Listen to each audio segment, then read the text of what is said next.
what you're saying is these are cases that should really be fought in China, but for some reason they're being fought in the United States. Welcome to the latest episode of Blood Money. Today we have a very special guest. We're not going to give this gentleman's name. This is going to be held in complete secrecy because this individual is going to expose how the Chinese are using Lawfare to essentially infiltrate our system, how this is one of the key components of their plans to harm and or destroy our country. So, sir, first, could you give us any information you're comfortable giving about yourself and setting up the information you're about to expose? Sure. Well, I'm a lawyer here in the United States, and as you might appreciate, when we come across certain matters, certain cases, certain people, things really start to trouble you.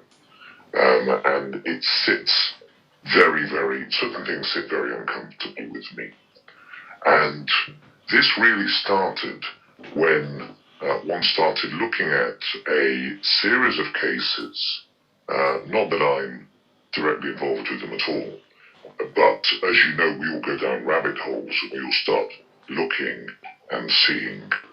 And I wondered as to what extent the certain arms of state-owned entities and Chinese governmental entities, why certain cases were being prosecuted or taken in the way that they were.